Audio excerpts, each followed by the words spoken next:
Hello, hello, hello, everybody. It is me, Don B. That is the Don B. I am back with you guys. We have a new series called Dream Conversations where I get to interview some of my favorite people in Orlando and elsewhere about their story, about their hustle, about their opportunities, about everything they've been through. We're calling it Dream Conversations again, and I am so excited to be here in the Clean Classy Barbershop with one of my favorite people so far that I've met. We got Mr. Angel Ortiz here. How we doing? Good. There's no applause. I'm doing good. I thought they were going to applaud us, but they didn't. Y'all kind of just dropped the ball on that, but it's cool.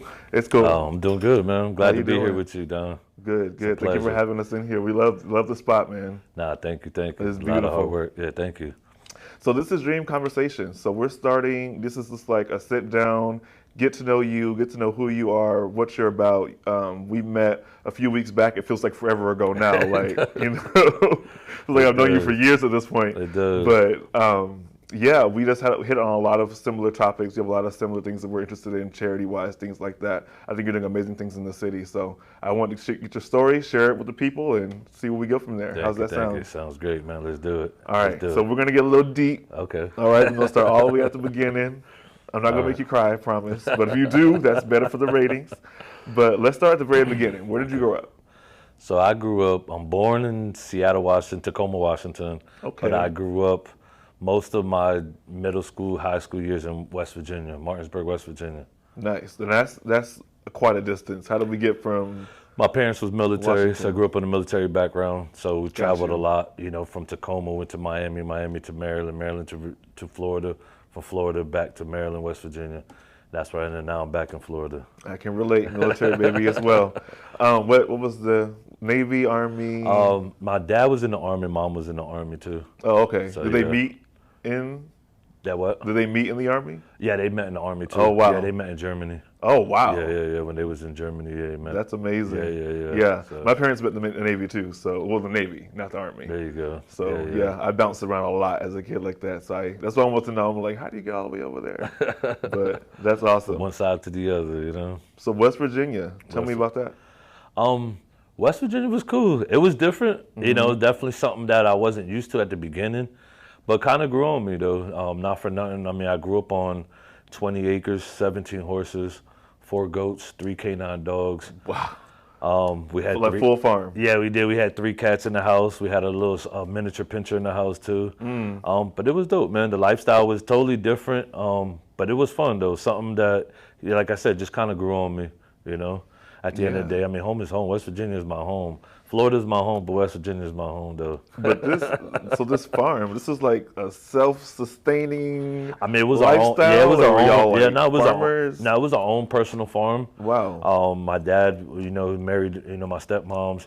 She already had some of the horses and stuff like that. So when they got together, they bought the farm together, and I mean, it was our own personal. We had a 5-stall barn, 2-story. We had a big round pen in our backyard.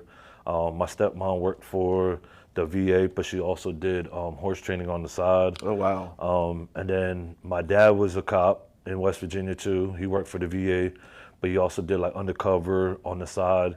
And then they also did mounted patrol on horseback. So they would do like the fairs, the carnivals, crowd control and all that stuff on the horses and stuff like that too. Oh, wow. So it was kind of our own personal thing. Yeah. We didn't really do it. We didn't sell, we didn't breed horses like that. It was just our own, what we had. And we just worked with what we had. Yeah, some was bred, but we just kept them and just, you know, just trained them so to be able to be ridden on. That is really crazy. Yeah, it was different. That's wild. That's wild. That's not the answer I would expect. I mean, nobody does, man. When they look at me, they think I'm from some big city, or I'm supposed to say I'm from the hood or something, you know. But I mean, I'm not gonna put you from the hood, but your words, not mine. Just a straight country boy, though. I mean, I'm just in the inside, I'm a straight country boy, man. You know. That's awesome. Yeah. That's awesome. What did you want to be when you grew up? Like when you were, or maybe I should say who? Like. So it's crazy because I always wanted to be a baseball player. That was my goal and my dream was to play baseball. I mean, I was super nasty at baseball. That was like, that's all I saw. That's all I did was play sports. So baseball was all I saw that I wanted to be growing up. I couldn't see myself doing anything else. When did you start playing baseball? I started playing baseball at the age of, I would say about like 9, 10. Yeah, when my parents first separated, that's when I started playing baseball out here in Florida. Oh, nice. Yeah, nice. Little League. Yeah, Little League, you know, all the little rec leagues, Little League and stuff like that. And then when I moved to West Virginia, At the age of 10, I still played baseball. I just, joined these little farm leagues, these little leagues that some of my friends, went to where they played at or whatever, recommended me, I was probably the only dark skin on the baseball team out there, but one of the best ones though, to be honest, so, but yes, I just, grew up playing baseball, Nice. So that was the future basically. Like you saw yourself being like that was my future. That's what I saw. At one point, I had scouts for the Pirates and Phillies looking at me in baseball. So that's all I dreamed of. That's all I thought. I mean, that's all I did was eat, sleep baseball. That was it. And baseball is hard because you got to have 9, 10 people on the field to do anything. But I was just one of those that, I would just stand in my yard. I would throw a baseball against the barn, put a box on it because I was a pitcher and a shortstop.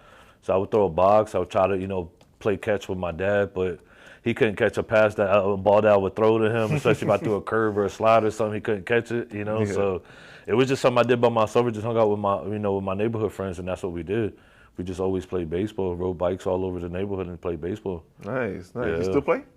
I don't now. I mean, I played in softball leagues, but if I ever get a chance to play again, I definitely would. Especially in the adult leagues and stuff like that. I would love to. All kinds of leagues. I mean, I'm super athletic, so I'm down for 42. I still got it. Yeah. I don't know. I got league style, but I still got rec league style. Hey, you still got LA Fitness. Well, still got something. You can't play LA Fitness. Nah, it's basketball over there. Yeah. But Yeah. I mean, they still got it. On the fields out here. Yeah, So, definitely. Love that.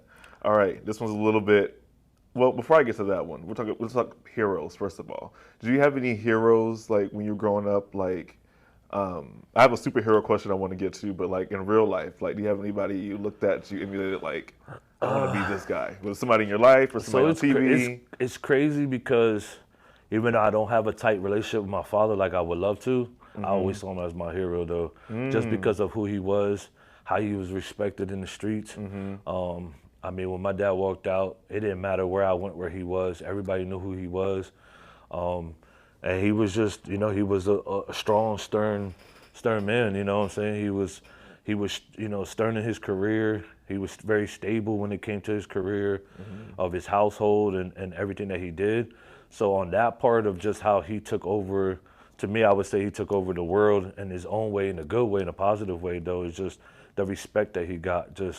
I was like, man, I want to be like him when I walk out the door. When I walk out my house or when I leave somewhere, I want people to think about me the way they think about him, you know what I'm saying? And what he does in his career-wise and stuff like that, and how he always helped people out no matter what it was. I mean, he was a cop, so he always helped the community in that aspect, you know what I'm saying? So I always saw him as a hero in that part, always. Beautiful. All right, superheroes. Are you a superhero guy? I'm actually not. I'm not a Marvel, not a DC guy, or nothing like that. I mean, everybody knows Spider-Man, Superman, and Batman. It was always the three that everybody knew, Yeah. If I had to, put myself on one of those, Who would you relate to, I would say? Because I think you're a superhero in Orlando. Like, you already are. So I asked that question because I like to know who people like look at. Not necessarily like what movie's your favorite, but just like if you could pick a superhero, which one would you think is like? I would probably have to say kind of like Batman. Okay. And I say Batman just because of his demeanor when he walks in a place. Like everybody turns their head when they see Batman walk in, just because. I mean, he's strong, but it's just his character of who he is, you know what I'm saying?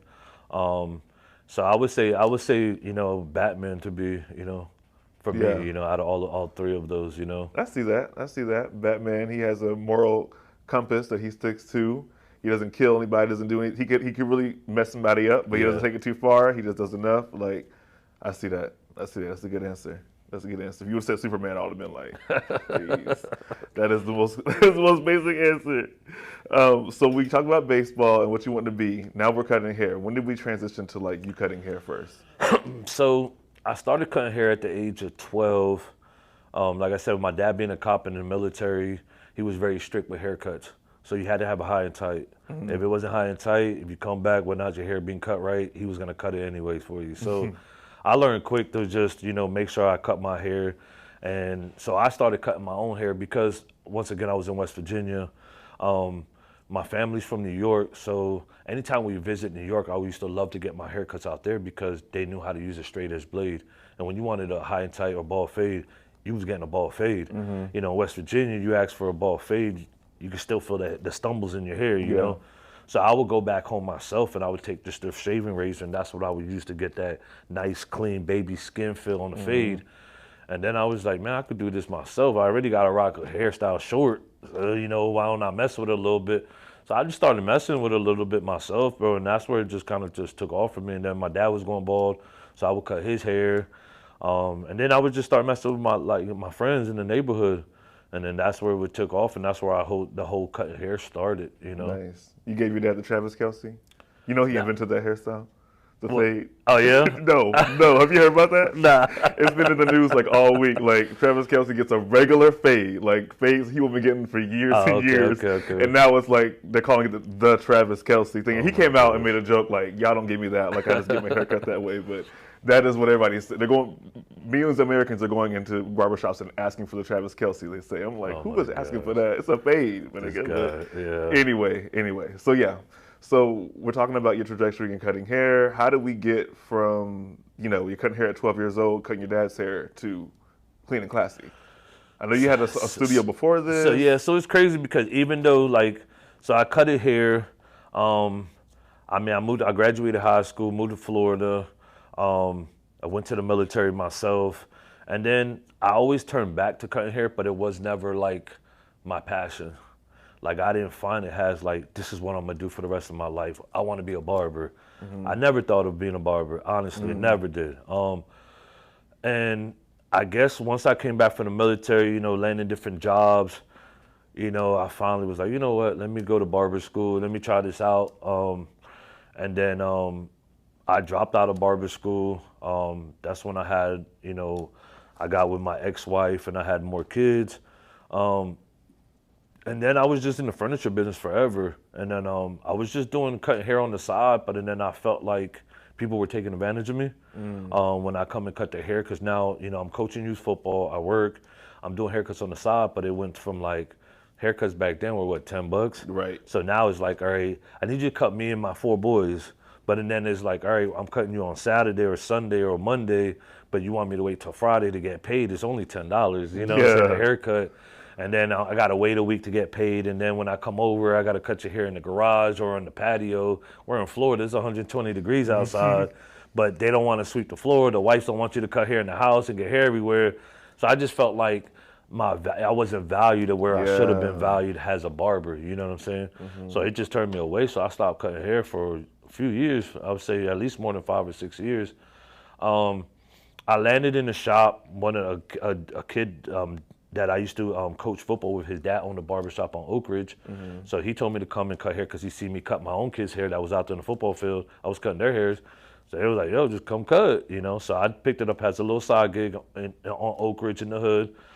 It was cool, but it just money wasn't fast enough. You know what I'm saying? Cutting hair, you got to build a clientele.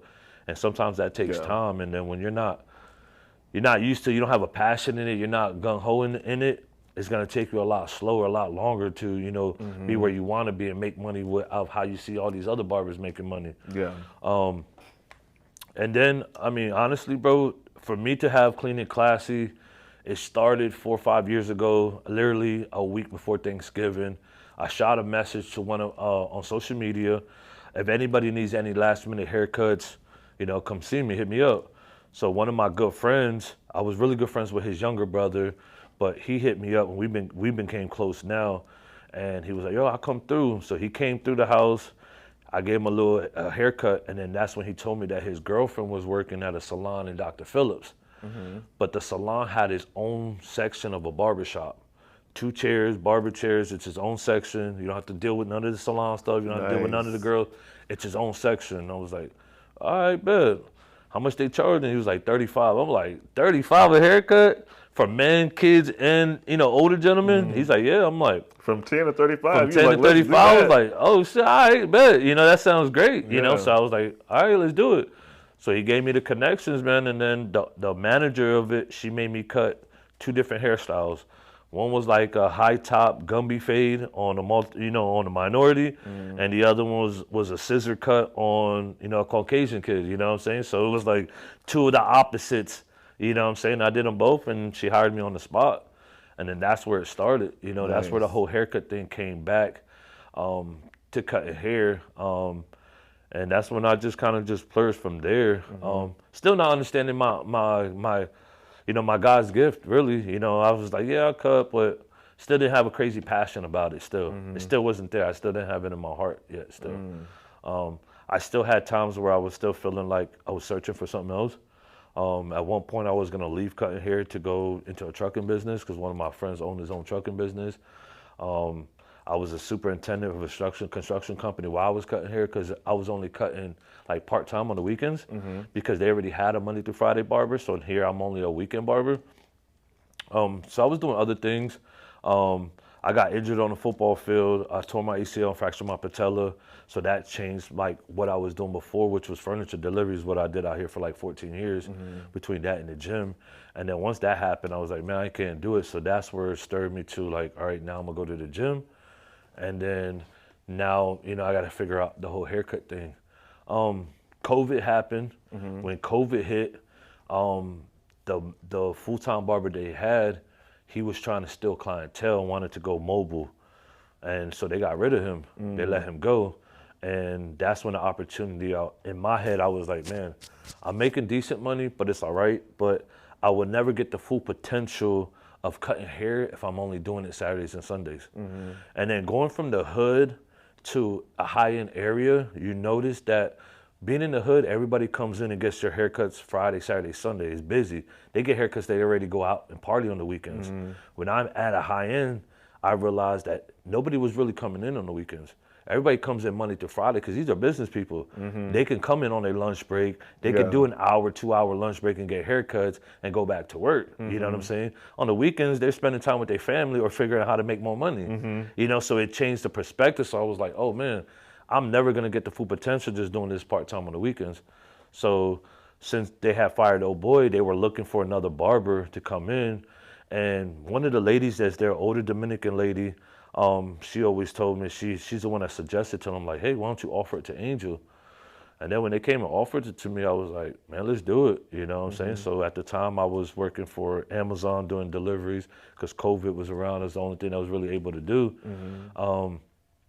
And I mean, once we opened up from COVID, man, I let everything go and just focused on cutting hair full time in the barber. Nice. And that's when everything just started flourishing. I started building my clientele. I started seeing the type of clientele and all that stuff of, what was coming in and stuff like that. And then, from there, they were moving. The shop was moving. The salon was moving. So now they weren't going to do the barbershop no more. They were going to move to another side of Dr. Phyllis Windermere. No barbershop no more. At first it was like, yeah, we could use you. And then it was like, oh, you're only going to have to work 2 days in the morning, 2 days in the evening. You're going to have to share a chair with a hairstylist. I'm like, I don't know if that's going to work. You know, us as men, we don't want to go in the salon and get haircuts. We want to go in the barbershop and get haircuts. Yeah. That's our community therapy. That's our community vibe, Safe space, yeah. Our safe space for us to, to have our time. And so they went from 4 days to then it was, I only have Saturdays for you. And I'm like, all right, well, what Saturday's going to do? Now I left everything else. What am I going to do? And then me personally, and then I just felt like I was talking to a friend and they were like, I think it's time that you start your own business. Why don't you just branch out on your own? So I was like, all right, how are we going to do this? I shot like, 15, 20 names, different barbershop names on social media and all platforms. And I didn't think, at the time, I don't feel like nobody understood my clientele, the type of clientele I'm dealing with. You know what I'm saying? I'm not in the hood. I'm not in the urban area. I'm dealing with more high-end type clients that the urban names wasn't going to fit my clientele. That's where Clean and Classy came. I was just like, man, people, the type of clientele I deal with, they're simple. They just want a clean haircut in a classy way. I mean, plain and simple. They come in their suits. They're already looking classy. They just want to clean up. They just want to look clean in their suits and go on and go back to work. That's what Clean and Classy came out. I used to dress, when I dress to work, I'm always dressed, a little clean, classy too or whatever. So it kind of stuck on me. And it's funny because nobody picked that name. Nobody. Out of all 15 names that I had, nobody picked that name. I was the only one that picked it. And That was your name. that was my name, you know? And dude, literally I was looking for a spot to rent out. I ended up finding this Chinese, it was a nail place, actually it was a nail place. And they had like nails, and then they did a little bit of hair. They had a back room that they used to do massages in, and now it was a storage room. So I went in there and I was like, all right, I'm in Dr. Phillips. I could either leave Dr. Phillips and I could go across town to Lake Nona, and I could go start a clientele base all over again in another shop and just be a regular barber. Or I start my own business and then I'd be here at this little nail place. And when I walked in, honestly, like I didn't feel it. It didn't feel like it was my place. But at the end of the day, I didn't have no choice either. I had to feel like, all right, I'm winding down. I got to be out of the salon in a week or two. I need to find a place. I've been chatting with this lady for the longest. The room was just small. I mean, it was a small box. The ceiling was really low, and I already have like 3 clients that are like 6'11". I'm like, they're not gonna fit in here. Yeah. They already come ducking on the door here, and then to be in the room, and it was like, it's just not gonna work. And me being a people person, dude, I started venturing out, and I started asking questions. So I drove around Restaurant Row, which is where Dr. Phillips, where I was at already. I just started stopping at all the little suites. So there was a Phoenix Salon, I Studios, and then there was another one that's in the plaza where Rocco's Tacos is. A guy I met in there, super cool dude. He has his suite in there, and he told me, he was like, look, he was like, go over to I Studios. I was supposed to get a spot over there, but I ended up finding this location. Go over there and see if it's still available and see if you could squeeze in there. And then we was just chatting and everything, and he just kind of told me, he's like, look, if you're going to do this the legal way. There's a lot of barbers that open shops and that they like to hide money and they like to hide certain things. But when COVID hit, Square, which is, a POS system, I was able to take out a loan with them because they see how much money I was revenue monthly in the thing. But if I hid that, I wouldn't have been able to get no loans. So now if you didn't have cash hidden, how was you going to get loans? Because nobody was giving out loans at the time. You know what I'm saying? So I was like, bet. So it kind of stuck on me. Dude, I rode over to I Studios one day, which is literally across the street where American Social is. I walked in. I asked the guy, I was like, yo, do you know if there's anything? And he was like, I think they're all filled up. Somebody just came in this week and filled it up. I was like, you mind if I take a walk? And he was like, yeah. So I walked around. It shaped like a circle. So I walked around. When I walked around, I seen a room empty. I was like, wow, this is empty. This is nice space. This is exactly what I want. High doors, ceilings were like 20 foot high, doors were like 20 foot high. I'm like, this is perfect, exactly what I wanted. I was like, yo, who's the lady I called? So the guy gave me a number. I called the lady, and she was like, hey, I actually have that room available. I'm like, well, what do I have to do? I want it. She's like, do you want to look at it? I was like, no, I already looked through the window. She's like, man, you're easy. I was like, that's what they all say, but I was like, what do I have to do? And she's like, just give me, a deposit, and it's yours. So I sent her over the deposit right then and there. That was probably like on a Monday. Tuesday, she had me pick out my paint colors. They went in and painted the room for me. Thursdays, I had the key, man. Saturday, I was in the shop, bro. You know what I'm saying? Or the following Tuesday, I was in the shop.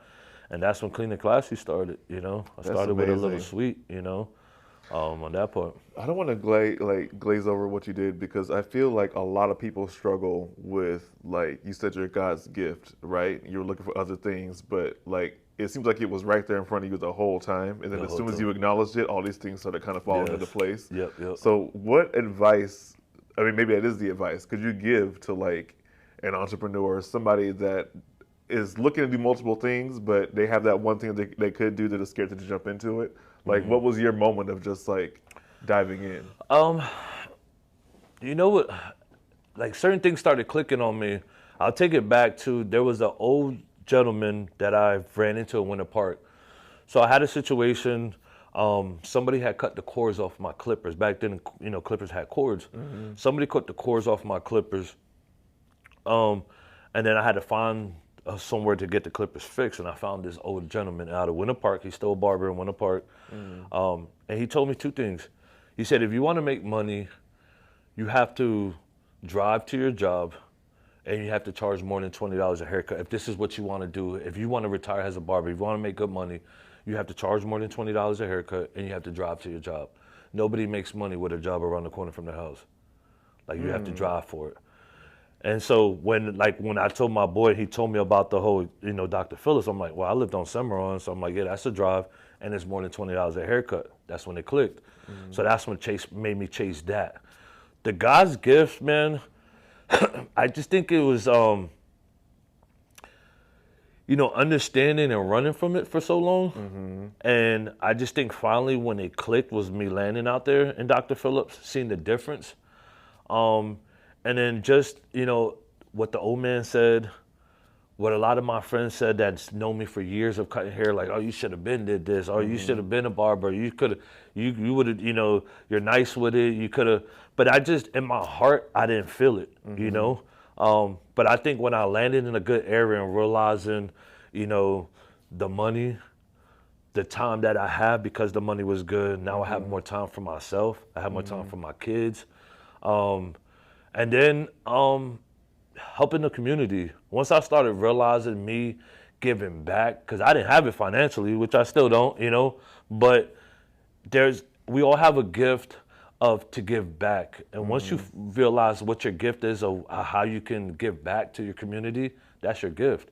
And then once I realized that, I was like, oh shit, I'm out here cutting hair. I'm cutting hair for the homeless. That's my gift. That's the way I could give back. I could make somebody feel good by giving them a haircut, and I don't have to charge them. You know what I'm saying?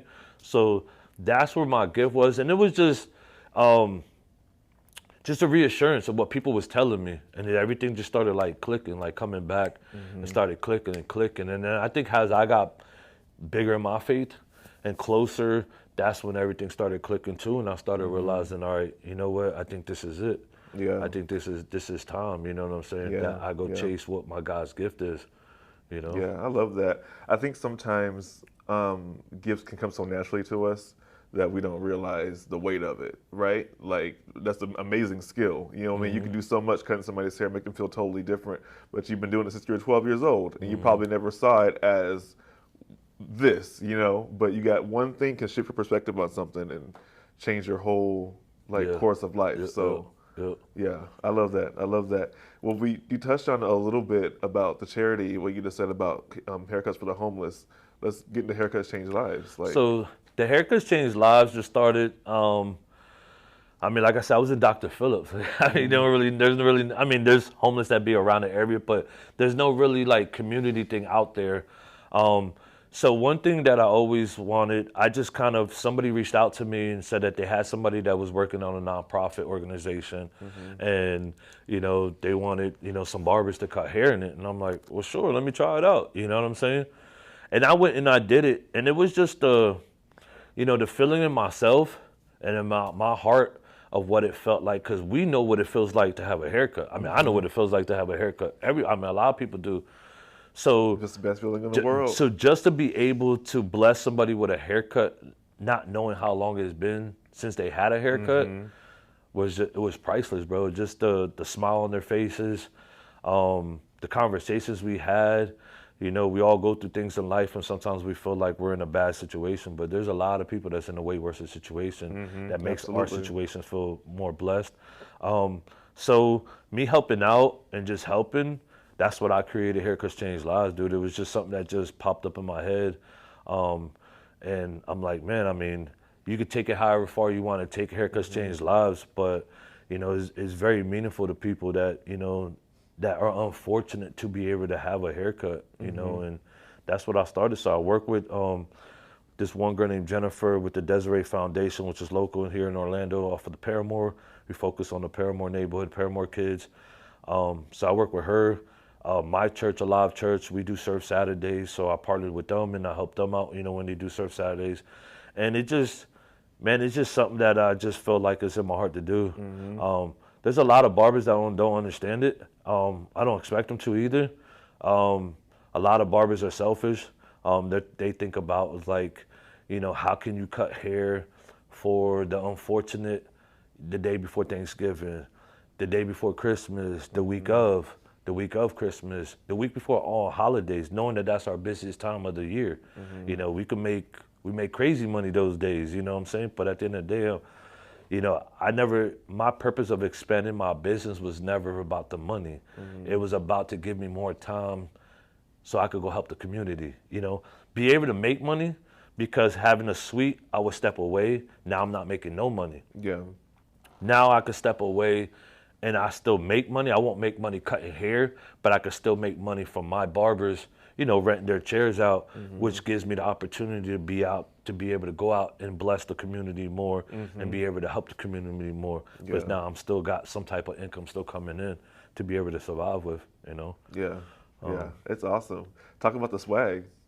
The outfit, the look. That's my favorite part about it. I mean, we love the homeless. We want to help everybody. Hey, where can we get more of this? I mean, not bad of a man out of West Virginia, living on the farm and stuff, I got my haircut changed last night. I was picking that up. But yeah, where can they go to get more of this stuff? Here, I mean, I don't have a website yet. I mean, this is just pretty much, I'm just a one-man band, dude. I mean, I do all this stuff on my own. Superhero. I just, I have my late nights, early mornings that I stay up, making shirts. I make hats and shirts, and I pretty much make what I would wear and what I like, and that's what I try to put out to the people. I don't do custom things. I just make pretty much of what I like and what I think will hit. And then that's what I put out there. So yeah, I mean, if anybody ever wants anything, I mean, you could reach me on the Instagrams. You could reach me directly on my number. My goal is to eventually have an online store to be able to do it, to grow a little more in the business where, I get help to be able to do it. It's been a little successful. It's a slow process, but I'm excited for it, man. I'm always trying to do different designs. I mean, I do my own stickers. I do pins, the hats, the shirts. It's just something that's just, I like fashion, man. So I just try to make it look nice and make it look not nice. Dress it up, dress it down. However, just try to do something for all walks of life. No, that's awesome. That's awesome. I like what you said about starting it here and scaling it up. Because I had a question about Clean and Classy as itself as a shop. Like, where do you see this going? Do you want it to be like maybe the #1 shop here in Orlando? Do you want to see it franchise? Maybe there's a Clean and Classy little one on each side of town. Like, what would your dream be for the shop itself? So it's crazy because I'm still trying to figure that part out, dude. Yeah. When it came to a shop, sometimes I always thought of something big, extravagant, big shop, have multiple different things in it. But I kind of fell in love with the size of my shop that I have now, just because I feel like we have a community vibe shop in here. Whether you're sitting and waiting to get in a cut or you're sitting in a chair getting a cut, you're in a conversation with everybody.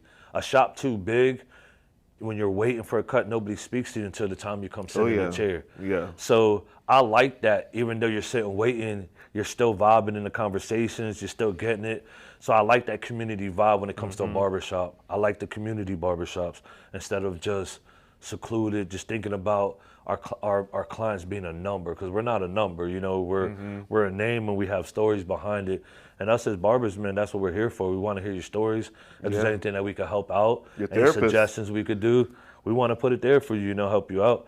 So when it comes to growing the business, I would love something similar to what we have here. We're on a community, we're in a brick road, a lot of walk-through traffic.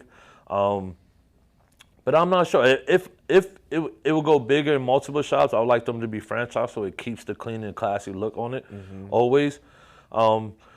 But not sure how far we'll go. At this point, I leave it in God's hands, and wherever He has directed for me is where it's gonna go. But I don't know. I don't even know if barbering will be a call in my life later on. I mean, I have this, or maybe my calling is to be, a speaker in front of people. You know what I'm saying? Because that's was been a big calling in my life and stuff too. So just trying to decide on where it goes. Yeah, I love that. I love that. Lead with intention and just serve. That's like it. that. Yeah, man. It's like follow the yellow brick road, man. Exactly. Let's see where it goes. Don't start quoting Wizard of Oz, my favorite movie. I'll start going off on Wizard of Oz. That's it. That's the story of your life right there. Well, you're segueing perfect because everything you say leads to my next question. You talked about being a speaker and being a leader. Your men's group that you do here in the shop. Yeah, so I do a men's group. I just wanted to use every inch of the barbershop more than just cutting hair. I go back to, like I told you, of the lady in the salon. In the salon that I was working at when I first went back to cutting hair. Older Dominican lady. She told me I had a unique voice, something about my voice. So, I joked around and I told her, yeah, my mom said I should be a a 1-900 sex operator. You know what I'm saying? Joking around. And she looked at me with a weird grin, and then she was like, no, I'm a Christian woman. And I felt bad, so I'm just like, oh my God, I'm sorry. I'm so sorry. I didn't mean it. But I was like, a lot of people always say something about my voice. I had a deep voice since I was probably 11, 12 years old. They always mistaken me for my father all the time. And she was like, no, you just have something unique about you. When you walk in a room, you have this presence. You have a gift to speak to the youth, to speak to people. And I'm like, man, this is crazy. I've been a football coach for 12 years. I got 7 kids. Like, oh my gosh, And I've heard it so many times that like, oh, you got this weird voice. When I did deliveries, I call over the phone, hey, I'll be there in this minute. And then when I get to the door, they're expecting this 6'6" dude or 7-foot dude giant to be at the door with a deep voice. But it's me, 5'9", So A tall 5'9". A tall 5'9". But so yeah, it was just a calling, man. I just a lot of people's just been, your voice. You have a unique voice. It's different. And dude, I had an experience on October 12th through the 14th. We had a conference at church, and man, the Holy Spirit went through me, dude. Like, I see people get laid out. I see people speak in tongues, and I thought it was fake. To be honest with you, I thought it was weird. I thought people was faking, but as it was my turn, they had called a prayer tunnel. There was like 500 people in the church that was walking through this tunnel. And as I was standing there for a moment, the line wasn't moving, but my hands started sweating like crazy, like super cold sweat. I was cold, but my hands was wet as heck. And as I'm getting closer, I'm feeling it. I'm starting to get nervous. I'm like antsy, and I'm like, man, what's going on? So and then like the first pastor, he put his hand on me, said something, prayed. I started to feel a little weak. And the second pastor, which is a new pastor, he's opening an extension of our church in Tampa, Pastor Will. And I swear to you, as soon as he put his hand on my forehead, bro, I just laid out in church. And I got up, and bro, I just started bawling, crying, and different pastors was grabbing me and just praying over me. And my main pastor was like, yo, it's time. It's time that you let everything go. This is you. This is what God's called you to be, And from that point on, that's when just everything just kind of was like a light switch. Everything just changed, and I was like, oh man. I think now my voice is going to use, people was like, oh, wait till the new year, wait till the beginning of the year to start. And I was like, wow, we're coming into Thanksgiving and Christmas. This is the most valuable time for men. We need this help right now, but we got a lot of pressure on us. We got to provide, we got to protect, we got a lot of work to do, you know what I'm saying? And this is the hardest time. So I was like, you know what, we're going to start at November. November was my first one. So I'm just creating a safe place for men to come, older men, middle-aged men, and younger men, just to come and just talk, man. Let go what's on your heart. The world we have to be this macho person. We carry a lot of weight on our shoulders. We don't share no tears. We don't have no feelings. But at the end of the day, we're human beings, dude. Yeah. We have feelings. We have a lot of weight. We have to, we have to, shed some stuff. So sometimes it's just good to talk to people. You're only a decision away from committing a crazy crime, being put away for life, a domestic violence, whatever it is bad that you don't want to happen over a stupid decision that you could just change by just conversating with somebody. Yeah. And if you could just conversate, it'll change your whole perspective on a lot of things, Absolutely. If it delays you for, that day, another 24 hours or another 12 hours or another 2 hours, you know what I'm saying? That you was just about to wild out real quick, or, we have a men's meeting and you was feeling some type of way with your spouse or with your kids or with a friend. Now that men's meeting, you go home, you think about it like, oh, you know what? I'm gonna approach this a little different. You know what I'm saying? I got some good word from this person. I got some good word from that. Now it changes your mind on how you approach things, and you might handle things different. It might save your relationship with your kids. It might save your relationship with your spouse. It might save your relationship with your parents, your friends. You never know, your business. You might went in wanting to quit a job, but not realizing that it was you that you had to fix, thinking it was your boss or, your coworker or something, Yeah. So it gives you a certain perspective. So just a safe place for men to just come and just talk, man, just express themselves. Absolutely. And even if they don't want to speak, hear my testimony, hear other people's testimonies, through it. Yeah. So as somebody that's attended one of these men's groups, it is truly that. Like, I've been to people that have, open segments and conversations and, we're going to get together and be vulnerable. And it's all talk. Nobody's really sharing anything real. It's kind of just like sharing stuff you want. You know what I mean? You want to sound a certain kind of way, look a certain way. So when I came, I didn't know what to expect. We just met. I was just like, oh, I'm gonna come check this out, come support. And it was truly like every single person came from a different background, and everybody was sharing what they felt. Everybody was getting something out their chest. Some people were quiet, but they were so in it and listening, and just you could tell they were getting something out of it. I was moved by it. I thought it was really amazing. Appreciate it, man. You're doing a great job. Yeah, thank you. Appreciate it. Yeah, it starts at the top. You set the tone for it because you're being honest. You know, you're sharing your story at the beginning, so it makes that space safe for other people to do the same thing. So yeah, for sure. I mean, a lot of times we feel like we got to do it on our own, but it says it in the Bible. You know, you can't do it on your own. You know, you got to have some type of community with it, and that's where a lot of people feel ashamed to talk about their, you know, what they've gone through because they're afraid of looking a different part or looking a certain way to the community. But at the end of the day, that's the only way people really vibe with each other is through, you know, your truthfulness or your faithfulness of how you are, or what you came through. You know, yeah, that's how people really vibe with you. Absolutely, absolutely. And speaking of community, I'm going to segue again because we just glazed over. You dropped that 7 kids line a minute earlier. Like, you do all of these things and you have 7 kids. I like, do.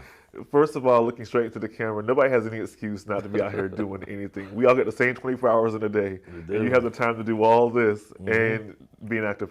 Tell me about the kids. Tell me about the squad. You know, my oldest is 26, my second one's 25, my third one's 24, my fourth one's 21, my fifth one's 18, and then I had a set of twins, 6 years old. So I got 3 girls and 4 boys. My first two, well, my second and third one, I wasn't in their life. I had them very young, so I wasn't around for them. When I had my third and fourth kid, and then my oldest, which is my stepson, which I still consider as my kid, that's what made me realize what life was like and really being a dad. You know, anybody could be a father, but it takes a real man to be a dad.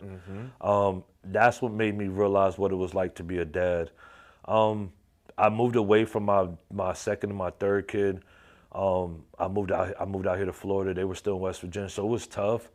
But you know, we reconnected years later, and the relationship we have now is crazy because it was like I never left. And I'm just appreciating, glad that they gave me that opportunity and that chance to prove to them and show them who Angel really is and the type of dad I really am. You know, I missed out a lot on them. So now for me now it's just, I don't miss out on the rest. You know what I'm saying? Yeah. It sucks that I wasn't there in their sports days and their young days and when they needed and they had their first, steps of this and their first talk of that. But now I could be there for them when they have their babies and they get married and they have their baby showers and their gender reveals and all the good stuff of their exciting parts of their life, of them growing up and taking that next step. I can be there for them, and now I could be the grandfather for their kids, and what they missed out with me, I could give it back to my grandkids and their kids. You know, that's beautiful. It's like a second chance. It's like a second chance. And then I got my twins, man. I'm blessed that at my age now, at 42, that now I got 6-year-old twins, a boy-girl twin. Sometimes I think about it as a bad, like God punished me because I still wanted to have more kids, but at the same time, I think He blessed me because He knows I'm a great father, and He knows that I missed out on the two, my second and third one. So he gave me 2 different ones, a boy and a girl, at the same time to let me relive that experience. And I feel like my mom battled cancer, my mom being older, being a single mom, I think it helps her want to live life and see things of what to live for, because she got, grandkids, they're the youngest grandkids now. So I think she gets to enjoy that. And I love to see the relationship she has with them and what they have with their grandmother. So I think it's dope, So, man, I mean, hey, like I tell my kids and I'll tell any kids, man, I was 17 years old with 2 kids in high school. I had my own apartment. I worked a night job. I still graduated school with a 3.5 GPA. Still played. I ran track, came 4th in the state of West Virginia running track, and I still played football. So with 2 kids and lived on my own in high school, bro, and still graduated, So, a lot of people say it's different or you don't understand certain things, but it's all choices. You know what I'm saying? I mean, it took me a long time to, figure things out too, because like I said, baseball is my main thing. But that was taken away from me through my pops. So that's where like I couldn't find what my God's gift for so long. And then that's when I started having kids, like a rebellious. I was rebelling. Like, all right, how can I move out the house? I want to go do what I need to do. And that's when I just started having kids. And by the time I had the second one, it kicked me out, you know? So that's when I was like, all right, let's do this. You know, it's time to live life, Angel. we You know out what I'm here. saying? So and that's when just everything just changed. And I just had to grow up. So, I mean, I love my kids, dude. You know, I do everything for the kids. I mean, you see, you got the picture there of all the kids, you know. It's funny because people ask me, you know, how many kids you got? Oh, you got 7? Oh, my God. They see it as like crazy, but I can tell you everything about all 7, you know what I'm saying? I don't know too many that could tell you anything about 2, you know? Right. Yeah. You know, but I mean, all 7, I mean, there's times where we're all together. I love to be with my kids. I love to hang out with my kids more than I hang out with my friends, you know? It's just, you know, everything I do, I wake up every day for them, you know? I want to leave a legacy for them, and I want them to understand that it's never about money, about the materialistic things you have. It's a legacy that you could leave behind about just being a good person. Yeah. You know? Yeah, absolutely. Absolutely. Thank you for sharing that. Yeah, thank you. I love that. We're going to wrap it up and get out of here. I do want to have you one last question. What is one thing on your bucket list? It can be personal, it can be professional, just one thing you want to do before we get up out of here off this earth. It can be anything. Oh, man. So, I mean, one thing on my bucket list I always wanted to do was I always wanted to be able to provide for my moms. We didn't grow up together. There was a certain time where we grew together, but I know one thing is that, you know, with her, it never changed. And, you know, she struggles and goes through some hard times.